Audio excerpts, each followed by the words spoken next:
Welcome to Starfield Explorers, the podcast where we dive deep into the Bethesda Game Studio's most ambitious RPG of all time.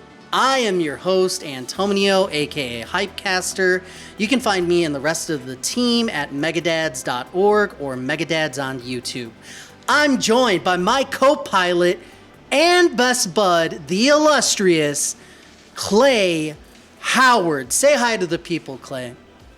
Hello, people. It's good to see you. How long has it been since we podcasted? It's been a little while. I've been lying low, hiding, waiting for a new video game to really get me out of hiding. I told my wife we were podcasting. She's like, why? I'm like, I think it's because we're so excited, right? It is like that monumental occasion. Oh, yeah. It only comes around every once in a while. Something to like get the juices flowing. That's yes. Great. And we are also joined by the navigator himself, the king of the cosmos, guru of galaxies far and wide, David Jones. Say hi to the people, David. What's up? Why, hello, people. Now, welcome to this podcast. The gang is all together. We're here. We're ready to go. David, if you could go to space, like if you could go today, would you do it? There's not much up there right now, so I think I'm gonna pass. Like if there's like I'm gonna wait for someone to build like a cool arcade or something up there on the moon, and then I'll think about it. Like they have no stuff there. I get it, because that's why I don't go to Iowa. You know what I mean? Because it's like, like what would we do? What would we do? Right. Okay. If you're new to the show, welcome and thank you for listening. Every episode we discuss a very focused topic and do a deep dive into one aspect of the game. So long story short is we keep it short and sweet. In the future, we'll discuss things like the character creator, perks, our thoughts on base building, our thoughts on weapons, anything that's like a standout thing, like a standout side quest. So it's one focus each episode. We're coming to you pre-launch right now, so we're talking hype and speculation and topics like that. But we'll get to the meaty stuff soon. But first, David, engage the hyperdrive! Warp 3! Okay. It's been engaged! Warp 3, doesn't it go up to 5? Right? Sure. Sure. It goes up. It depends on what sci-fi universe we're in right now. I mean, I go with Star Trek. I mean, as the default. They can go up to like warp 8, I think. Oh yeah, right? that sounds. Yeah, and then familiar. like 9 things start shaking and breaking up. You know. I always wondered why they didn't go full speed all the time. You know what I mean? You don't want to break their ship. It's only so much power. I don't have the power. All right, that was bad. So for the light speed segment, I want to quickly get to know our co-hosts. So I wanted to ask, what is your favorite space movie of all time? David? The Empire Strikes Back. Like, that is the correct answer to this question, and I will not hear otherwise. It's easily the best of the original trilogy.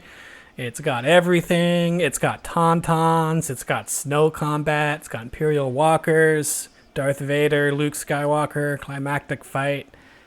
Lots of Harrison Ford. It's just good stuff. Is that the one with the little bears in the forest? I'm offended by your question. I'm not going to acknowledge it. Okay.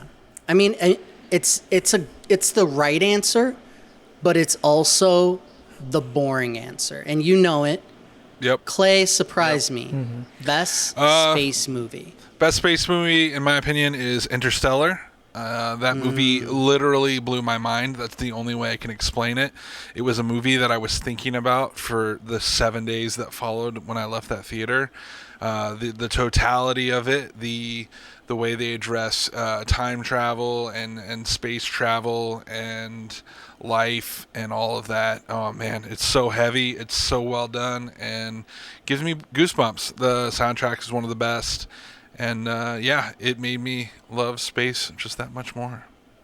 Now, I could be wrong, but the crescendo of the whole thing, like the conflict that's going on, like there's the dual like thing where there's space, there's Earth. Minor spoilers for the blockbuster hit Interstellar, but isn't it that the main enemy is like the girl's brother, right? Like in the like B plot, where it's like he's upset and he's like rushing home in a truck.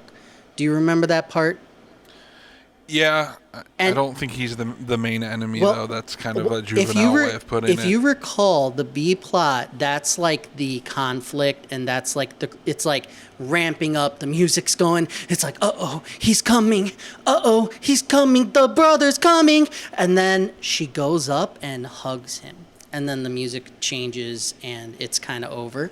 So that's what I took away from the movie. Speaking, and this is why of, we don't have a movie. We don't have a movie podcast. 'Cause Speaking you of- focus on the dumbest things. Speaking of space flicks, starring the great Matthew McConaughey, Contact, starring Jodie Foster and Matthew McConaughey. Jodie Foster plays one of those, I forget what the name of it. There's like an acronym where they're listening for sounds, quote unquote, from space, like activity, looking for like extraterrestrial life, and they get a signal, and the signal turns into a thing, and they have sex. And then she goes to court and like explains that she traveled the galaxies or whatever. She went to the stars and met an alien. It's classic. I cried 4 times. Sounds terrible. Contact with Jodie Foster. I know you know what I'm talking about. I've right? seen. Yeah, I've seen it. I've seen it. It was okay. It was okay. I can't even remember. I think they They had. don't even go to space in that movie. It's on Earth the whole time. What are you talking about? Well, some would debate. Some would debate. I don't remember. I've seen it, but it's been a while. Fun this is fun. facts. This is great. Fun facts. All right, moving on. Please. Fun facts. We're going to give you some quote stats about space or BGS, Bethesda Game Studios, or Starfield. So this is all intended to lead up into our main topic of the day. ZeniMax Media, that's the parent company of Bethesda, okay? Bethesda Softworks. In 2001, the parent company, ZeniMax Media, split Bethesda Game Studios off, so that's the actual developer part of them, from Bethesda Softworks, which is the publishing arm. And then they created other, Bethesda Game Studios, like smaller ones like Montreal, BGS, Dallas. Bethesda has created some of the most massive, critically acclaimed, open-world single-player RPGs ever. If it wasn't for them, the whole genre would be just different, not as good as it is. Here's the facts. These are game releases by BGS, right, or ZeniMax Media. They kicked things off with 2002's Elder Scrolls Morrowind. It got an 89 on Metacritic. In 2006, Elder Scrolls Oblivion with a 94 on Metacritic. 2008, Fallout 3 with a 91 on Metacritic. 2011, Elder Scrolls Skyrim, 94 on Metacritic. 2015, Fallout 4, 84 on Metacritic. Why do we not add anything after that? Because it's been kind of a slump. But that all sets up this. Bethesda is known for making fantastic RPGs. What's the best Bethesda game? Kick it off with you, David, because I know you're chomping at the bit. You already know your answer. I know your answer. My dogs know your answer. What's the best Bethesda game? The best Bethesda game is clearly Morrowind. No, I'm joking. I thought I do that was like what you were Morrowind, going to though. say. No, really? No, Morrowind's a good game for its time. I find it a little bit hard to play nowadays. It really could use like some tender loving care. If you're playing it at anything other than PC, where you can like mod it to death, but if you're playing it through backwards compatibility on Xbox, it's a little rough. But my personal favorite, I think I still am gonna go with Skyrim. Even though there's certain things that seem scaled back a little bit, like you can't just go and murder a whole town of NPCs anymore. There's a little bit less of that sort of Bethesda do anything you want, but it still is, I think, the most immersive out of any of the worlds, and it's just very fun to be in and walk around in. as much as I do probably aesthetically like Oblivion a little bit more, because it's not just constant snow. Sure. But Skyrim has got to be it for me. The game has been around for over 10 years for a reason. And it's because people keep playing it, people keep finding new emerging gameplay and just having a blast with it. And yeah, I've played it and purchased it way too many times. Thanks, Bethesda. Circling back really quick to Morrowind, was that your first game of Bethesda's that you played? Again, this is what kicked it all off. Did you play it on release, in the Wayback Machine? It was 2002? No, I didn't have... back then I didn't have a good enough PC or original Xbox. So my first Bethesda game was when I got Oblivion on PS3. And then I went back... actually, I didn't play Morrowind until the original Xbox backwards compatibility was added to Xbox One X, and then I went back and played the BC version in 4K on my Series X, or I think it was my One X actually at the time. You don't hear people appreciate like the early games that are rough to play after playing, a game that's like, in my mind, like way advanced, I think it was a big leap to Oblivion. So the fact that you went backwards and played it and enjoyed it is pretty nuts. So you talked about Skyrim being, emerging gameplay, it's unanimous, like it keeps getting released. What is it about Morrowind that makes it even mentioned in one of their top games, do you think, considering it's at the beginning and so rough? I think Morrowind is, as far as like what you can do, it still has the most out of any Bethesda game, because there's basically no rules or guide rails in that game. Like, you can kill any NPC you want and completely break the game if you want to.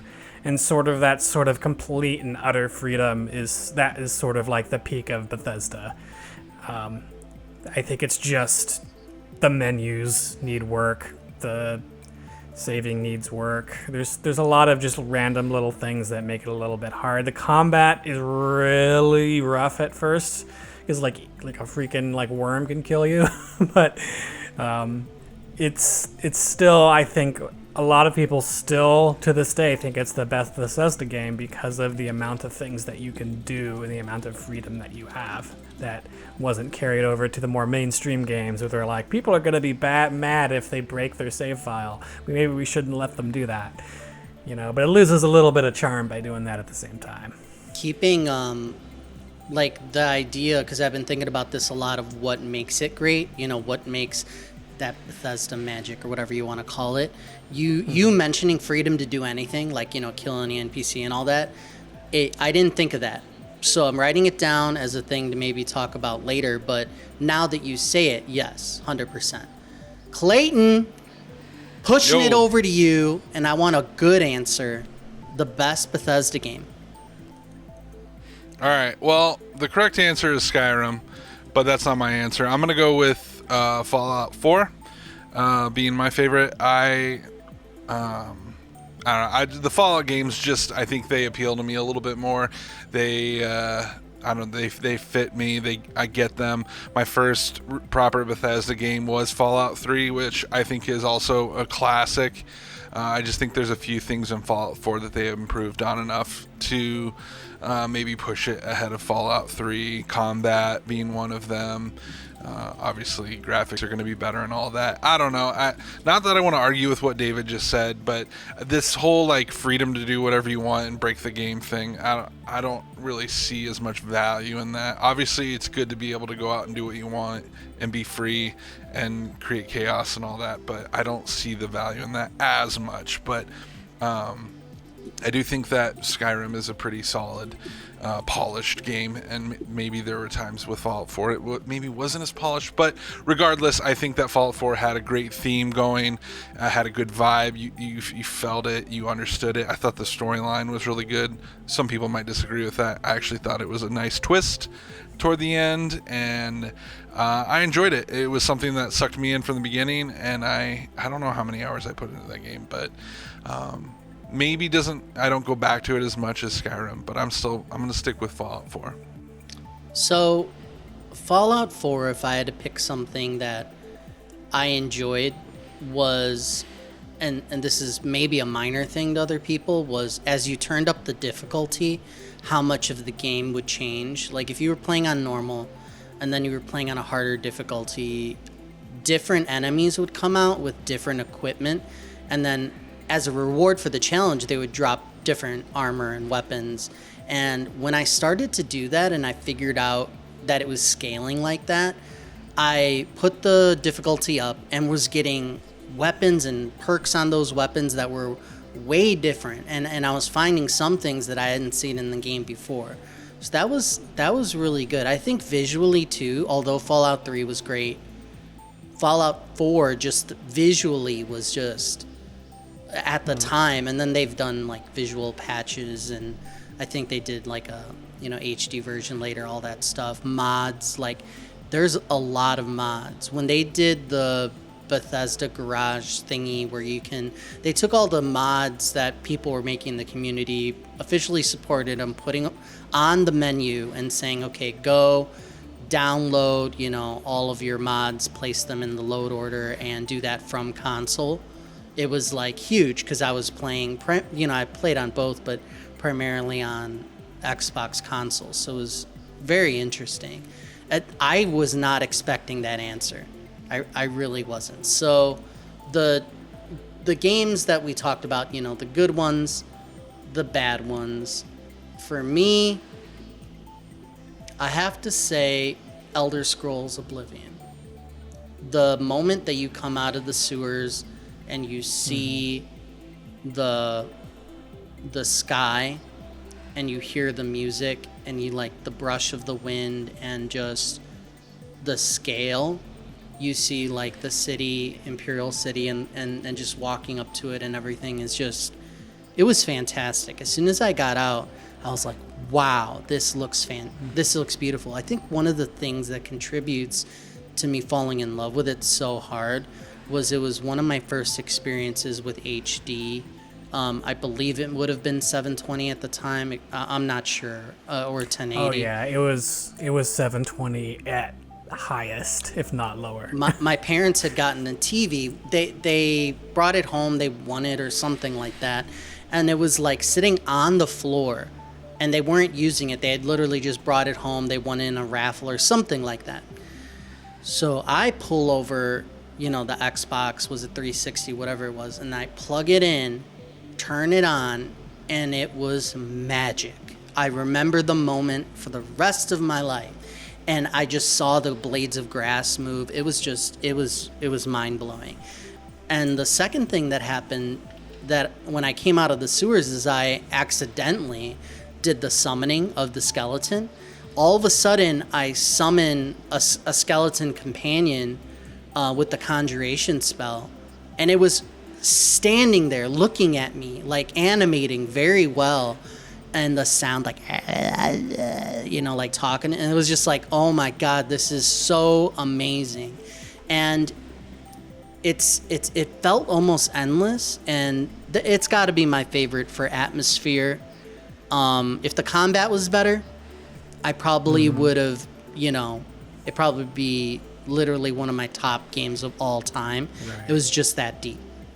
Now we have to talk about it here because we're not going to talk about it later. Fallout 76. We have journeyed together through Bethesda games over the years, and all of a sudden we're presented with a co-op experience, right? Going away from the single player, moving into the multiplayer co-op space. I want to quickly go around the table and talk about the lowlight. I mean, it's unanimous. I don't even have to ask you all what the worst game is that was developed. Fallout 76 in 2018. It was broken then. It's broken now. Talk to me about Fallout 76. I don't know if it's broken now, but I think talk about disappointment. I mean, I remember I pre-ordered the premium version and stuff, paid extra money. I remember watching the I don't know if it was E3 or where they announced it, but with you guys, and we're all so stoked that Fallout together. What's not to love? I don't have to play Fallout alone anymore. I don't have to wait for some janky mod to come out to play together. We can all play as a team. And so I think, and David would disagree with this, I think the premise alone was like, this is going to be fantastic. Like, it's literally a new Fallout game that we can all experience together. Obviously, what we got was not really that. I think they leaned a little too heavily into some of the other tropes that you fall into with these kinds of games. Rather than just making a Fallout game, they tried to make an online game. And I'm not like a professional with this game by any means. We've come back to this game time and time again, trying to give it another shot. A new DLC comes out, and we're hopeful that it's going to make things better. And it just never worked. And every time I came back in, I was poisoned, and I was hurt, and I was hungry, and I had no meds, and I had no food, and I had no bullets. And it was just like, it was just hard to jump back in, and it was a disappointing thing. I'm sad it didn't work out better, because the premise, in my opinion, was fantastic. It was brilliant. It should have been a huge hit. I'm glad that it's still around. I'm glad they didn't give up on it after six months, but at the same time, yeah, it was a bummer. So that's my take anyway. 100%. What you said about it felt like a multiplayer game with like Fallout Code of Paint. When it first was announced, we're like, awesome, Fallout, but just add the co-op. I think there's a mod or something like that makes Fallout 4 co-op or something like that. But we knew there was potential there. Like, all you have to do is add other people to the experience. But they totally went from the other angle back. David, if you had to pick, let's just say, one thing that really ruins Fallout 76 from its potential, what brings it down? Probably the most frustrating thing is just never feeling like you have enough items. I don't want to like harp on it too much. I personally don't even consider it to really truly be a Bethesda Game Studios game. And I think it's worth noting that the core team started out working on Starfield after Fallout 4. The beginnings of 76 were basically a unfinished multiplayer mode that they were tooling around with for Fallout 4. They outsourced it to another studio, and I believe it was in Texas, and then they ended up purchasing that studio, and that's when it became a full-fledged Bethesda Game Studios game. So to me, it was always kind of a side project, and I don't count it as like the successor to Fallout 4. And I think you can kind of look at the studio in a better light if you view it like that, about what it actually was. Don't make excuses, David. Don't make excuses, David. I'm just saying. I know, David, that you said back then that the stories were just not super captivating. Like, obviously at first there were no humans, so it was all like there's no interesting story. The gameplay sucks. The only thing that's good about it is I do like the Virginia setting. Yeah, that's kind of neat. Yeah, it was. I don't enjoy being in the world though because of everything else that's frustrating about it. I kind of hope the thing someone turns it into a Fallout 4 mod at some point and just takes the whole world and imports it into Fallout 4 so I can play it with all the frustrating bits. So if a modder wants to get on that, I'd love it. So, two things. The numerous negative reviews from critics led Forbes to describe the release of Fallout 76 as, quote, historically bad launch, and to question if Bethesda would even consider the property worth saving going forward. I think that's the biggest problem, is you take something that's as beautiful as the IP of Fallout and that franchise, and to potentially like tarnish it. It's like a Mass Effect thing. You release like Andromeda that's so bad it makes me like not want another Mass Effect game. Maybe I just don't know. I think that's a stupid headline though, because if Elder Scrolls Online wasn't your thing, you wouldn't not be excited for Elder Scrolls 6. Like, they're gonna do a proper Fallout 5. I remember when Todd Howard said to me, it just works. But that's a topic for another day. Thank you for joining us, everyone. We appreciate it. Starfield Explorers, we hope to see you again on our journey across the stars. See you soon.